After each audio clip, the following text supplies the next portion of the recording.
one of the characters is me. I've never seen it. I totally relate to it. And it's a well-done sitcom, even though it's tough to do network sitcoms that are funny anymore because of the fact that usually HBO... But these guys, I think, do a good job for a network sitcom, no doubt about it. Right. So what do you got for me, Bill?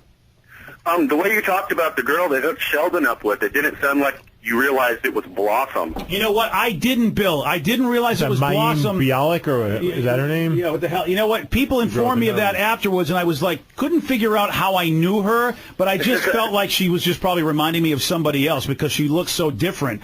But you're right, dude. Yeah, that was Blossom that they put in as Sheldon's sort of date at the end of the series, the season ender. Yeah.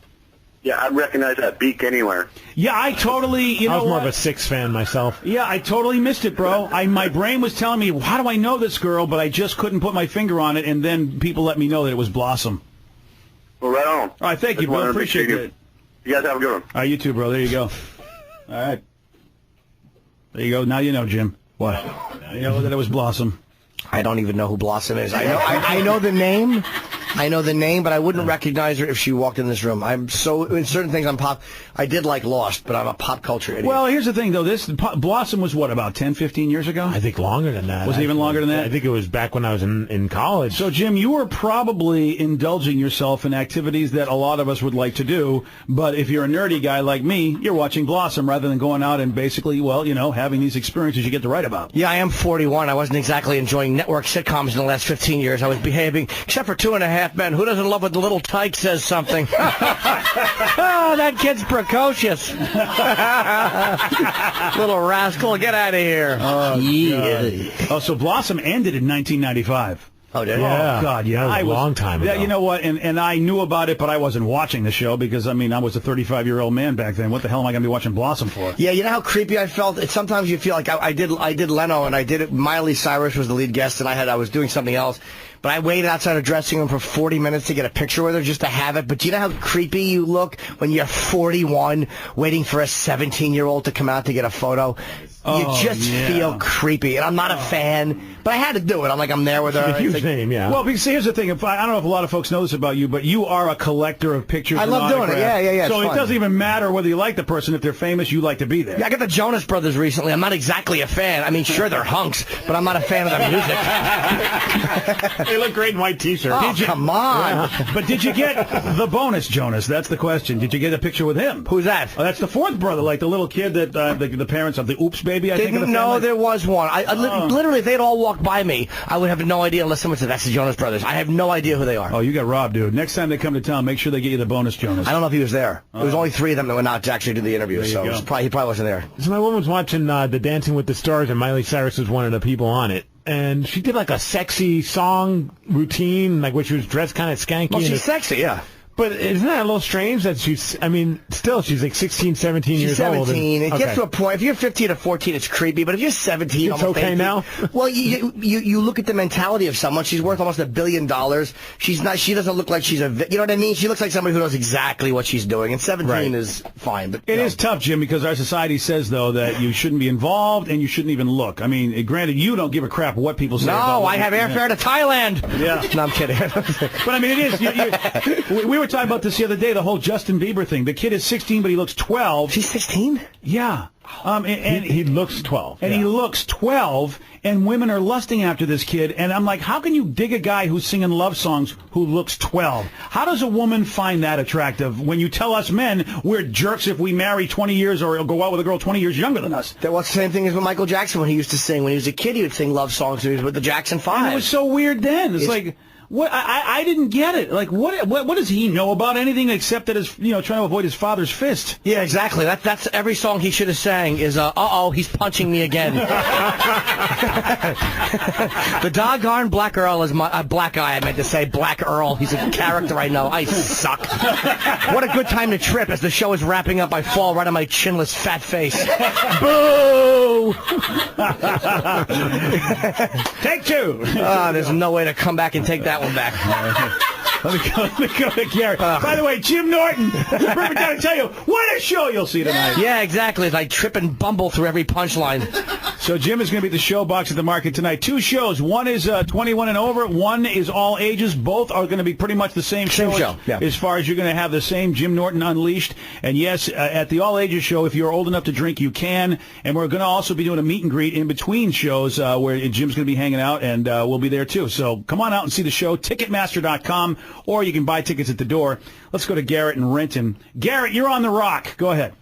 Hey, what's good? Hi. How you doing, buddy? Hello?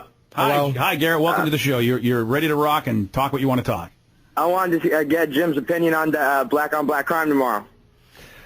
On black crime? I mean, it's what do you mean? The Rampage Rashad fight. Oh, yeah. I don't know. I think Rashad's going to beat him. I like Rampage because we've interviewed him a few times, and I've talked to him more.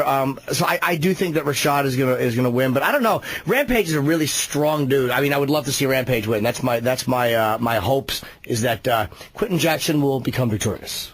Yeah, I'd love to see Shogun the Rampage again. I just want to see Rampage continue because he likes me. Anybody who's successful, I want them to be successful so I have access to somebody who's doing well. Garrett, now, I'm not following the MMA as much as guys like you and Jim are, but do you, how is the fallout from just how Rampage looked during the Ultimate Fighter? Are more people wanting to see him lose, especially in this fight where Rashad came out being kind of a cool dude as a better coach? What's the vibe out there for who people want to see win this fight?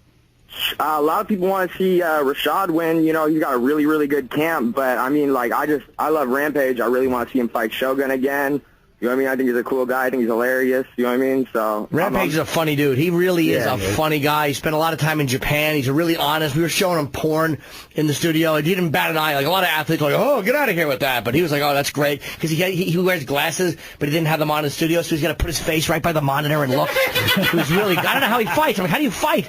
You know what I mean? He needs glasses, but apparently it doesn't affect his fighting. That's awesome. Well, you know, it's tough because, he had his stint where for some reason he was in the desert. Nobody knew what the hell happened to him at that point. But every time we've talked to him, like you said, Jim, he seems like a good guy. He just, you know how those shows are. He just came off so bad in the Ultimate Fighter. We had a local fighter, D'Amico Rogers, who was on Team Rampage. And really, the way they shot it, it made it look like that Rampage basically did nothing for this kid, which contributed to his loss. Oh, really? But again, those shows sometimes just shoot him the way they want to shoot him, and or maybe Rampage just is not the coaching kind. That's just not what I think that's what it boils down to. He didn't want to do it, and they made him do it, and you could tell that he wasn't feeling it. And he's also A-teaming, right? Isn't he? He shot that. Yeah, he already shot that. And he was going to leave the UFC for that, but then he came back in. He's now back with the UFC. I'm interested to see how he does in that, because I mean, what a career he could have if he actually could pull off that role and be good in it.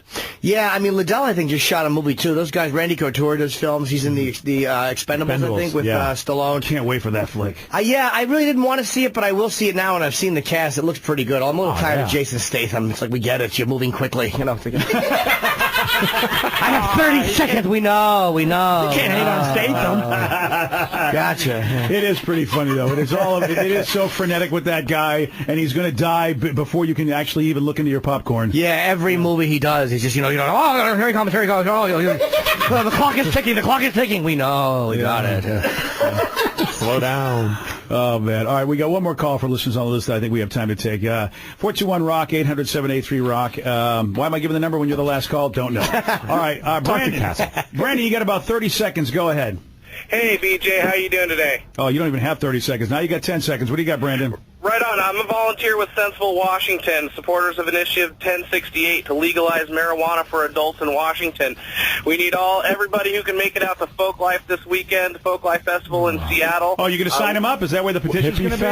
The petition's going to be there. We're going to be on the north side of the center house. Gotcha. We need as many people to come sign as they can. It's a good thing it's going to rain, so a bunch of hippies will finally get a shower this weekend. Exactly. It's a deodorant optional event. But I hope that they're able to get as many signatures as possible, because it's so stupid that marijuana is not legal in this country. It is silly. Really, really dumb. Jim, good luck. What can I say, bro? We'll see you later on tonight at the Showbox at the Market. Tickets at Ticketmaster. 2 shows to see Jim tonight, 7 and 10 o'clock. Ryan Castle is up next with the Morning 12-pack on The Rock. This is the BJ Shea Morning Experience. Hey, whore! 99.9 KISW. BJ Shea's Play of the Day. 99.9 KISW. Please welcome to the show, Jim Norton. We had a Boncho on yesterday. I was wondering what your take is on the whole I love her. I follow her on Twitter. Michelle McGee. Yeah. You got to tell me what you love about her, because I can't find anything. I'm sexually attracted to her. That's it. It begins and ends there. That's why you said that defending her. He's like, oh, just because you want to have sex. And I don't care about her white supremacist tattoos. Believe me, if your ass is good enough, I don't care if you have a Hitler mustache. BJ Shea Morning Experience on 99.9 KISW.